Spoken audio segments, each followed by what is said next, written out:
कि आज जिन लोगों को बुलाया गया है, हम बोले थे मोनिक को, अहमद रजा को, सफीर अहमद साहब को, लाल साहब को, खान साहब को, वजीर साहब को, जिनका उम्र जो है 50 साल से ज्यादा हो और जो हमारे उस इलाके का जिम्मेदार, खासतौर से उस गांव का जिम्मेदार को बुलाया जाए। हम उन लोगों से नए साल के मौके पर बात करना चाहेंगे और नए साल मुबारकबाद देना चाहते हैं। तो आप सबों को पहले हमारी तरफ से नए साल मुबारक हो और साथ साथ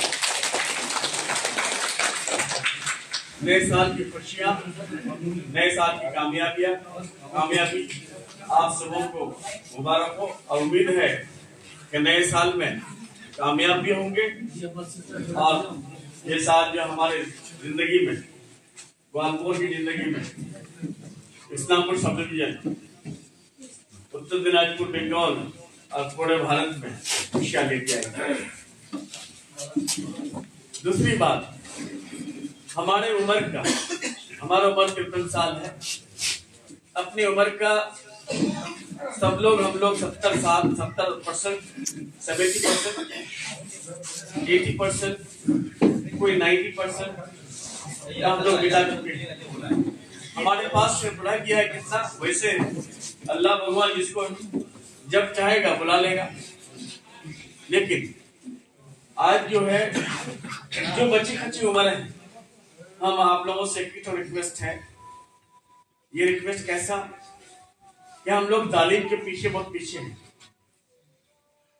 इसके एतबार से, शिक्षा के एतबार से। एजुकेशन हमारा बहुत पुअर है। हम लोग रिच होने के बाद भी हमने अपनी जिंदगी में देखा है कि 40 साल का हिस्ट्री हमारे ग्वालपुर का हमारे नजरों के सामने है। पंजीपरा के कभी लोग आते थे, तभी ब्लॉग जब आते थे अब्बा से मिलके जाते थे और अब्बा हमारे,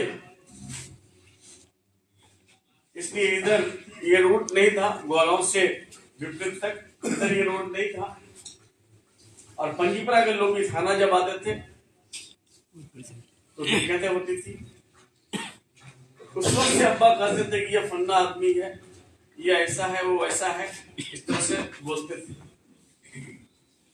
लेकिन आज जो 40 साल के बारे में आप लोगों को मैं सुनाया, 40 साल पहले एक बात आप लोगों को मैं बोल देना चाहता हूं कि पैसा, पावर और जमीन किसी का जागीर रहा नहीं।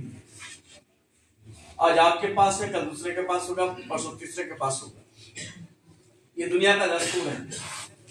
लेकिन इल्म एक ऐसी चीज है, उसको, एजुकेशन एक ऐसा चीज है, शिक्षा एक ऐसा चीज है, कोई जो है उसको ना खरीद सकता है, ना उसको ट्रांसफर कर सकता है। ट्रांसफर जो चाहे तो खरीद करेगा ही, लेकिन कोई खरीद दे सकता है। और जो सब फैमिली में, जो बड़े बड़े फैमिली, जो पैसा वाले, जिनके यहाँ जमीनें थी, जिनके यहाँ कैश थी, आज वो परिवार अगर तालीम की, शिक्षा की, एजुकेशन की रोशनी, लाइट अगर नहीं किया उस फैमिली में, वो फैमिली आहिस्ता आहिस्ता आहिस्ता दबते गया है। जो फैमिली में कुछ नहीं था, पैसा भी नहीं, जमीन भी नहीं, जायदाद भी नहीं, लेकिन उसमें अगर इल्म आ गया है, शिक्षा आ गया है, एजुकेशन अगर आ गया है, वो फैमिली आहिस्ता आहिस्ता उठ रहा है। इनका एग्जाम्पल आप देखे होंगे। हम जब कलकत्ता जाते हैं, सुभाष चंद्र बोस का फैमिली, सिद्धार्थ शंकरा का फैमिली, ये लोग शुरू से ही इल्म को हथियार बनाया। आज सब लोग अच्छी अच्छी जगह हैं, लेकिन जो लोग इल्म का हथियार, शिक्षा को हथियार नहीं बनाया, वो पीछे हो गए। और दूसरी बात ये है कि उन गार्जियन का, उन बाप का, उस माँ की मौत अच्छी तरह से हो जाती है जिनके बच्चे उनके सामने खड़े हो जाते हैं। मैं खुद देखा हूं अपने जिंदगी में, जब मेरे बाप की मौत हुई थी, मैयत हुई थी, तो हम तीन भाई दिल्ली में थे। ये एक भाई जो है बॉम्बे में था, और मुनि जो है रायगढ़ में था। सुबह जब उठे वो हल्का सा उसको एहसास हो गया था, लेकिन उन्होंने बोला वो जिंदगी में नए कपड़ा को शौक नहीं था, ना अच्छा जूता पहनने का शौक रहा, ना अच्छे मकान में सोने का अच्छा शौक रहा, कभी नहीं। हमेशा लुंगी पे रहे, खाली पैर रहे, कलकत्ता भी खाली पैर गए हैं। लेकिन उस दिन पता नहीं क्या शौक हुआ उनको कि हमको हमारी अम्मी को बोले कि नहीं, हमारा जो रब्बानी पंजाबी लाके दिया था वो निकाल के दो, गंजी लाके दिया था वो निकाल के दो, जो लुंगी था वो निकाल के दो, और टोपी निकाल के दो। सब नई चीज पहनने के बाद इनकी बेटी को तिलक को 10 रुपया दे दिया अब्बा कि तुम जाके हमको डिस्टर्ब नहीं करोगे नमाज, तुम जाके जो है चॉकलेट खाओ या कोई बिस्किट ले लो। उसको भगा दिया चॉकलेट के बहाने से। मस्जिद में जब गए, सजदा में गए तो उठा नहीं। जब उठा नहीं तो ये बच्ची जो है खड़ी देख रही कि हमारा दादा सजदा में गया, उठा नहीं, क्या बात है। वो बच्ची रही वहां 10 मिनट, 15 मिनट, 20 मिनट, जब जाके खुद से हिलाई तो गिर गए। उसके बाद घर में रोना धोना शुरू हो गया। हम लोग को इलाज करने का मौका नहीं दिया। क्यों?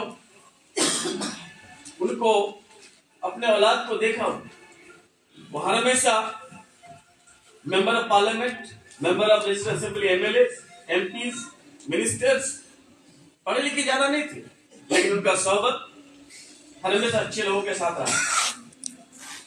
2009 में हम इलेक्शन हार जब गए थे, तो वो बोल रहे थे 2011 में हम फाइट करो तुम, हम फाइट करना नहीं चाह रहे थे, लेकिन अब्बा का कहने लगे तुम फाइट करो, अब की बार जीतोगे, और तुम्हारी जरूरत है हमारे फैमिली के लिए, हमारे इलाके के लिए। तो फिर अब बाप जहां बोलते तो वहां बेटा तो इनकार नहीं कर सकता। अपने आप को बेच कर इलेक्शन लड़ना पड़ता, हम लड़ते, तब भी हम लोग इलेक्शन लड़े, और इलेक्शन इत्तेफाक से लड़ाई हमारे बड़े भाई सफीउर रहमान साहब के साथ हम इलेक्शन लड़े। हार जीत तकदीर की बात होती है, उन्होंने काफी लड़ाई लड़ा, हम भी लड़ाई लड़े, हमको जीत हुई, और जीत होने के बाद आज वो हमारे साथ है। तो हमारा कहना यह है कि उनको एहसास हो गया कि मेरा बेटा अब इस काबिल हो गया है कि एमएलए हो गया है और अच्छा करेगा, बाकी बेटे लोग भी अच्छा करेगा। छोटी सी कामयाबी का एक दिन का बराबर भी नहीं है कामयाबी। उनको खुशी हुई, हम लोग का इलाज करने का मौका नहीं दिया।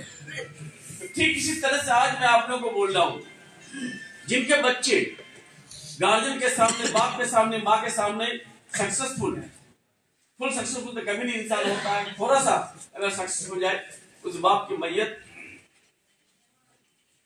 और उस माँ की मैयत बड़े चैन से, सुकून से होता है। इसलिए तालीम, इल्म, शिक्षा, ये तीनों चीज की कमी है हमारे ग्वालपुर में, इसकी सख्त जरूरत है। और इस जरूरत के मुताबिक जो है आज आप लोग को हम खासतौर से इस नए साल के मौके में बुलाया, और ये बात कहने के लिए कि अपने फैमिली को, आप इस्लामपुर में जाता हूँ, देखता हूँ, एक गार्जियन एक बच्चे के पीछे परेशान रहता है, लेकिन हमारे बच्चे कहाँ पढ़ रहा है, कहाँ लिख रहा है, कुछ पता नहीं हमको।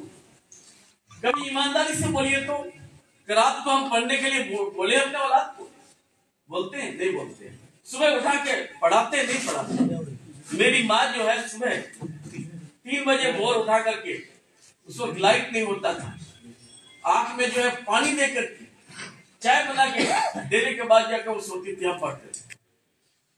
आज अगर हम पढ़े लिखे नहीं होते तो हमारे बात सुनने के लिए आते आप लोग? क्या नहीं आते। इसलिए पढ़ाई लिखाई बहुत ज्यादा जरूरी है।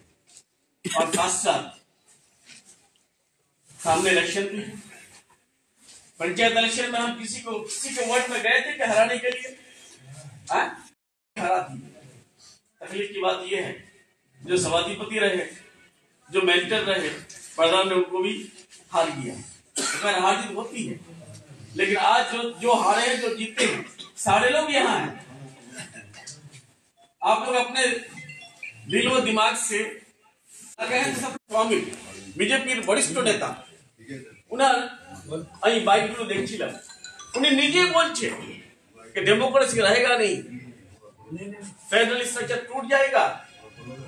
आप वोट डाले थे 35 लाख, क्यों डाले थे? जाद भाई बोलते। कुछ लोग वोट डाले थे देवश्री राय चौधरी को, क्या सोच के